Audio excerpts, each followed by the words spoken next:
asumsi kita mengemas 8 poin, lalu dilanjut berapa sih kira-kira poin yang bisa kita kemas? 12 poin. Ini simulasi ataupun prediksi tercapai nggak sih untuk menempati peringkat 3 ataupun 4 dalam video aturan main round 3 kemarin itu. Saya memang sudah memprediksikan bahwa yang berarti kita akan melanjutkan perjuangan kembali di putaran secara realistis.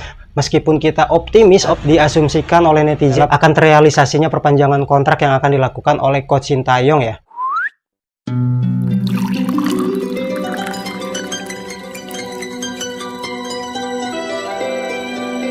Assalamualaikum warahmatullahi wabarakatuh. Kembali lagi dengan saya Prasanggi di channel Prasanggi Story. Dalam video kali ini kita akan membahas tentang perjuangan Indonesia di grup C setelah drawing diadakan di Kuala Lumpur, Malaysia, yaitu tepatnya di markas besar AFC. Didapati timnas Indonesia itu akan tergabung di grup C ya, dalam laga lanjutan kualifikasi Piala Dunia 2026 di putaran ketiga atau round 3 itu ya. Banyak komentar-komentar netizen berseliweran katanya ini grup neraka. Grup ini diisi oleh negara-negara kuat Asia ya, sebut saja Jepang, Arab Saudi, Australia, Bahrain, China, juga Indonesia. Gimana menurut kalian? Tapi saya sih optimis lah pokoknya. Optimis namun realistis. Banyak yang bilang grup ini grup neraka ya, atau grup yang bakalan sulit kita lewati. Cuman berdasarkan simulasi yang saya buat dalam visual coret-coret tantangan dalam video aturan main round 3 kemarin itu, saya memang sudah memprediksikan bahwa di putaran ketiga ini Indonesia kemungkinan secara realistis, ya kita tetap optimis ya, cuman secara realistisnya saya sudah memprediksikan bahwa Indonesia itu di putaran ketiga ini paling enggak dalam 10 laganya kandang dan tandang itu akan finish di urutan ketiga ataupun keempat. Yang berarti kita akan melanjutkan perjuangan kembali di putaran keempat untuk memperebutkan tiket lolos ke Piala Dunia yang selanjutnya. Yaitu di putaran keempat itu skemanya adalah juara grup yang akan diambil ataupun mendapatkan tiket lolos langsung ke Piala Dunia. Kenapa saya memprediksikan di putaran keempat ini kita akan berhasil menggapai ataupun meraih tiket lolos ke Piala Dunia ini ya, karena ya tadi secara hitung-hitungan matematis kan yang berlaga itu antara urutan ketiga dan keempat dari masing-masing tiap grup di ronde ketiga itu ya. Bisa dibilang kesempatan kali ini nggak seberat di putaran ketiga ya, yang banyak orang bilang itu adalah grup neraka. Nah, bagaimana menurut kalian?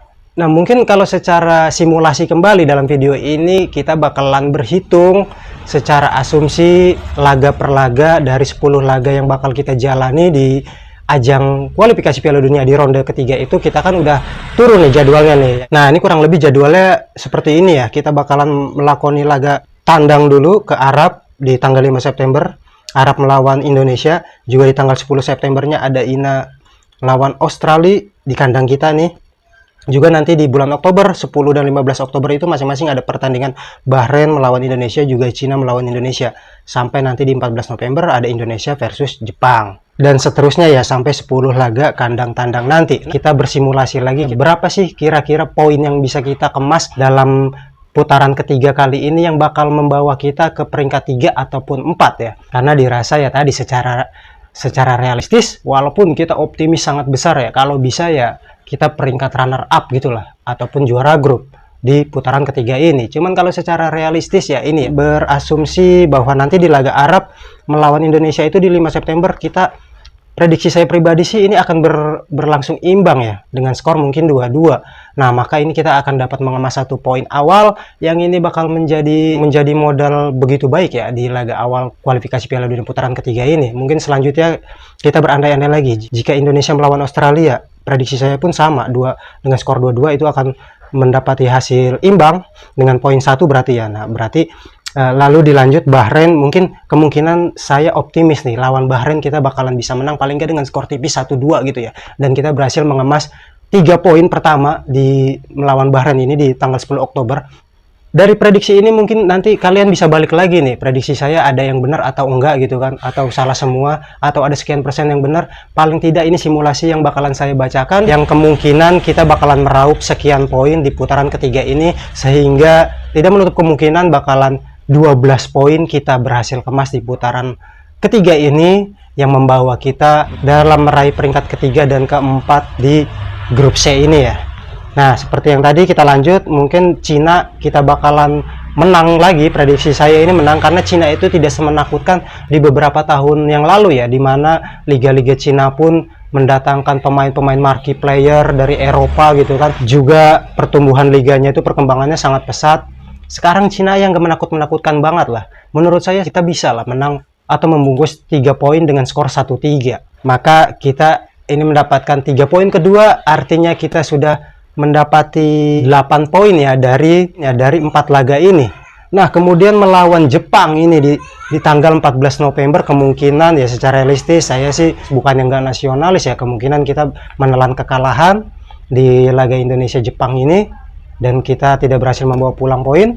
Artinya di 5 laga awal kita berhasil, asumsi kita mengemas 8 poin, lalu dilanjut dengan kandang tandang berikutnya ketika Indonesia melawan Arab. Kemungkinan walaupun kita bermain di kandang, prediksi saya kita berhasil dikalahkan oleh Arab dengan skor 0-2, artinya kita tidak mendapatkan poin. Juga melawan Australia, di kandang Australia kita kemungkinan juga bakalan kalah. Lagi-lagi kita mendapatkan nilai 0 alias nggak mendapatkan poin di laga ini.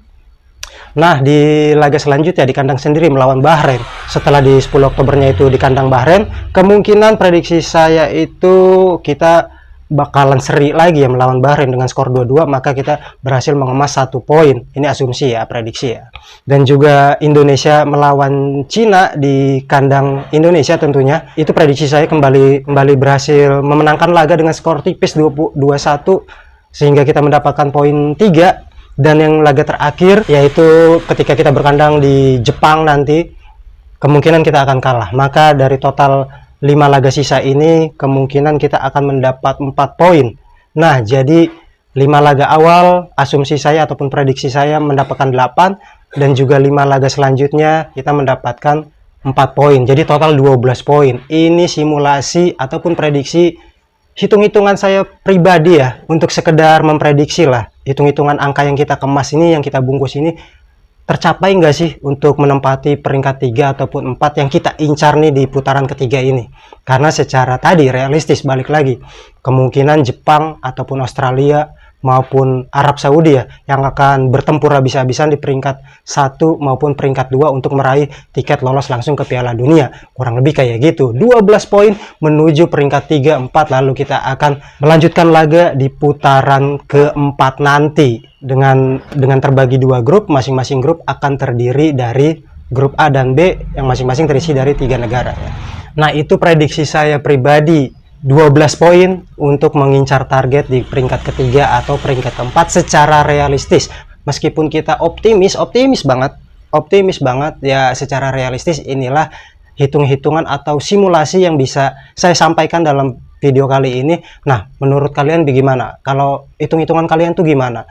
Mungkin lebih tajam ya dari prediksi saya atau hitung-hitungan saya, dan ini sekedar prediksi ya, sekedar simulasi. Harapan kita semua ya mudah-mudahan Indonesia bisa paling nggak finish di posisi runner up lah ya, dan itu langsung mengamankan tiket lolos ke Piala Dunia 2026 nanti.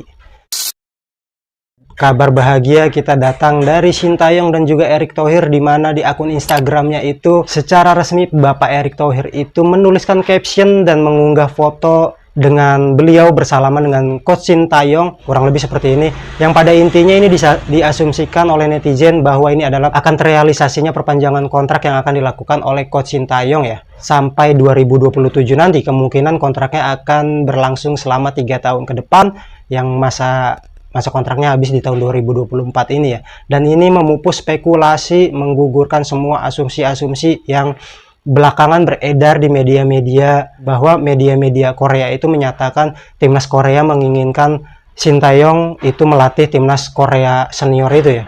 Dengan postingan beliau meresmikan kesepakatan yang secara verbal inilah ya, bisa dibilang ya, belum secara tekan kontrak sih. Emang kan di IG-nya belum ada tuh postingan yang menampilkan Sintayong membubuhi tanda tangan di secari kertas gitu ya. Tapi ini udah angin segar bagi kita semua bahwa pelatih yang kita cintain, pelatih kepala Coach Sintayong itu memperpanjang kontraknya untuk timnas Indonesia, dan ini menjadi modal berharga kembali, modal kuat kembali untuk kita mengarungi laga di babak kualifikasi Piala Dunia di putaran ketiga nanti ya. Isu-isu seperti ini, perpanjangan kontrak yang di luar teknis ini ya, yang mungkin secara psikologis bisa mempengaruhi permainan timnas, secara tidak langsung ini pemain maupun pelatih akan leluasa ataupun lega tanpa memikirkan hal-hal yang di luar teknis gitulah. Gimana pendapat kalian? Boleh tulis di kolom komentar. Untuk sebuah apresiasi di channel saya Prasanggi Story, kalian boleh nih kasih like, subscribe, komen juga share-nya. Kita bakalan balik lagi di video-video selanjutnya yang menarik dan unik untuk disimak. Singkat cerita, saya Prasanggi pamit undur diri. Salam, tuang rasa, tuang cerita.